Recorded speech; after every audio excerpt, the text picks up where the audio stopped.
তেলটা ঢেলে দিচ্ছি। তেল ঢেলে দিয়েছি।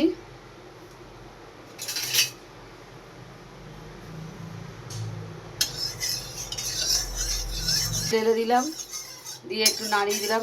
এর মধ্যে একটু নুন দেব, এর মধ্যে একটু নুন দিয়ে দিলাম। গরম তেলে আলুটা দিয়ে দিলাম। এবার আলুটার মধ্যে একটু হলুদ দিয়ে দেবো।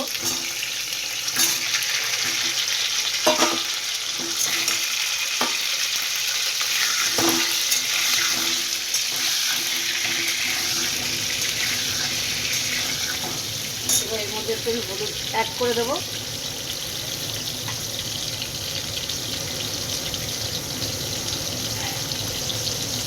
ভালো করে ভেজে নেব।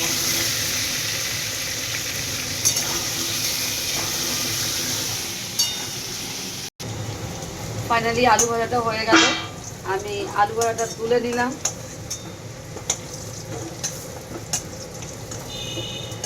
দিয়ে দিলাম। আর একটু তোমরা দিলেও দিতে পারো, কিন্তু আমার মাকে আমি দেখতাম সবসময় তেলের পরে একটু গোটা জিরে দিয়ে দেয় মাংসতে, ভীষণ সুন্দর লাগে। আর আমি এর সাথে আর একটু তেল অ্যাড করে দেবো, কারণ মাংসটা আমি মেখে নিইনি, যার জন্য একটু তেল অ্যাড করে দিচ্ছি। আর একটু বাস একটু তেলেই রান্না হবে। আর এবার আমি এর মধ্যে একে একে একটু গোটা গরম মশলা দিয়ে দেবো। দেখো, গোটা গরম মশলা দিতে এতে ফ্লেভার সুন্দর হয়। তোমরা গুঁড়ো দিতেও পারো, না পারো, কিন্তু গোটাটা ইউজ করতে চেষ্টা করবে, দারুণ মজা আসবে খেতে। এবার দেখো আমি পেঁয়াজটা দিয়ে দিলাম।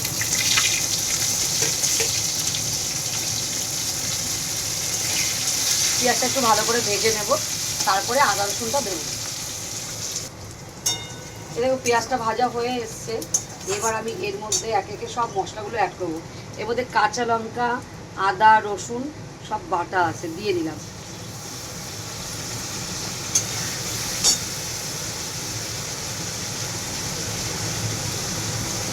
কাঁচা লঙ্কা, আদা, রসুন বাটাটা আমি দিয়ে দিলাম। এবার আমি এর মধ্যে অ্যাড করব স্বাদ মতো নুন। স্বাদ মতো নুন অ্যাড করে দিলাম। এবার আমি এর মধ্যে দেব লঙ্কার গুঁড়ো। এটা একটু ঘরোয়া স্টাইলের চিকেন হচ্ছে, দিচ্ছি আমি হলুদ গুঁড়ো। সরি, আমি হলুদ গুঁড়ো বলে ফেলেছি, এই লঙ্কার গুঁড়ো বলে ফেলেছি, ওটা আমি হলুদ গুঁড়ো দিয়েছি। এবার আমি দেব লঙ্কার গুঁড়ো, স্বাদ মতো লঙ্কার গুঁড়ো দেবে, যে যেটা পছন্দ করো সেইভাবে। কেন কি আমি আগেই কইছি আমি বাঙাল, আমি একটু ঝাল পছন্দ করি। এবার এর মধ্যে দেব আস্তে আস্তে মশলাটা থেকে যখন তেল ছাড়বে না, সুন্দর একটা ফ্লেভার তো বেরোচ্ছেই, তার থেকে বড় কথা এর মধ্যে আমি একটু জিরের গুঁড়ো অ্যাড করে দেবো। অল্প জিরের গুঁড়ো অ্যাড করলাম, করে এর মধ্যে লাস্ট মশলা বলতে টমেটো দেব। টমেটো দিয়ে ভালো করে কষিয়ে নিয়ে তারপর আমি এর মধ্যে ধুয়ে রাখা চিকেনগুলো এক এক করে দেবো। মশলার তেল ছেড়ে গেলে ভালো করে তেল ছাড়ার জন্য অপেক্ষা করছি। অবশ্যই দেখো বন্ধুরা, তেলটা কিন্তু অনেকটাই ছেড়ে এসছে।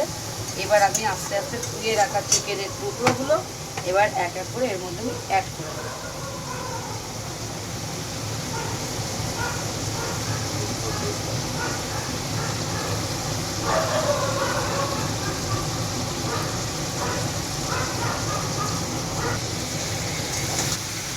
এবার আমি মশলার সাথে উল্টে পাল্টে চিকেনটাকে মিশিয়ে নিচ্ছি।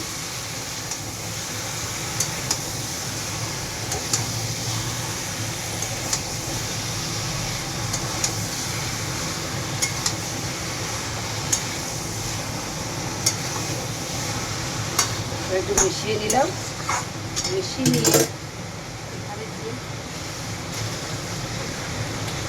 একটু সামান্য মশলার বাটি ধুয়ে জলটা অ্যাড করে দিলাম।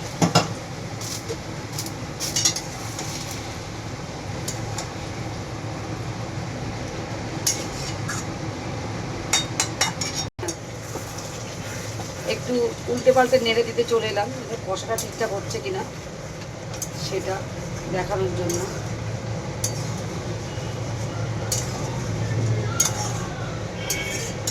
এখন একটু কষা হবে, আর একটু আমরা চাপা দিয়ে দেবো। দেখো আমার মাংস কষা পুরো ফাইনালি রেডি, তেল ছেড়ে গেছে। এবার আমি এটাতে আলু অ্যাড করে দেবো।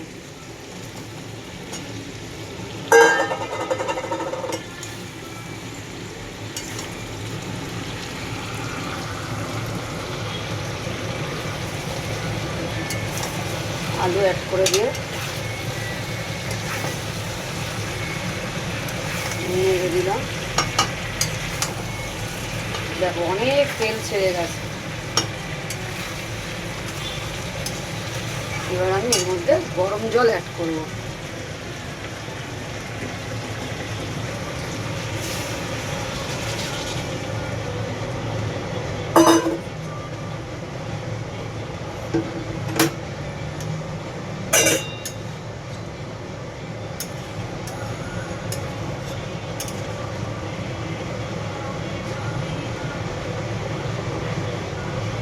এবার আমি চাপা দিয়ে দেব।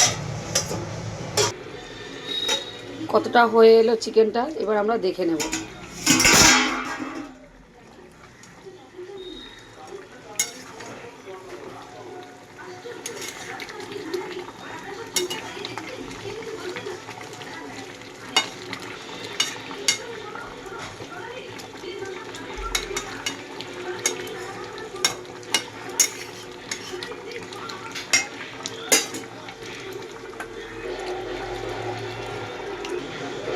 চিকেনটা প্রায় 80% হয়ে গেছে, আর 20% হবে। এর সাথে গরম গরম বাসমতি চালের ভাত কিন্তু জমে যাবে। আপনারা একবার এরকমভাবে চিকেনটা করে দেখুন, নর্মালভাবে। আমি তো বেশি কিছু মশলা ইউজ করিনি, একদম এইভাবে করলে কিন্তু আরেকটু চাপা দিয়ে দেবো, আর একটু সময় ঢেকে রাখবো। ফিরে আসছি তারপর। ফাইনালি চিকেন রান্না রেডি হয়ে গেছে। এবার আমি ফাইনালি গরম মশলা দিয়ে রেডি করে দেবো। আর অবশ্যই আমি সানরাইজ গরম মশলা ইউজ করেছি, তোমরাও এটা ইউজ করো, খুব ভালো স্বাদে গন্ধ, আহা অতুলনীয়। এবার নামিয়ে তোমাদের সামনে দেখাচ্ছি। ব্যাস আমার চিকেন রান্না রেডি হয়ে গেছে। ফাইনালি আমি চিকেনটা নামিয়ে নিলাম। আর যদি আমার ভিডিওটা ভালো লাগে অবশ্যই সাবস্ক্রাইব করে আমার পাশে থাকবে, আর একটু ভালোবাসা দিয়ে আমাকে এগিয়ে দেবে। ততক্ষণ টাটা, দেখা হচ্ছে পরে আবার একটি ভিডিওতে। সবাই সুস্থ থাকুন, ভালো থাকুন।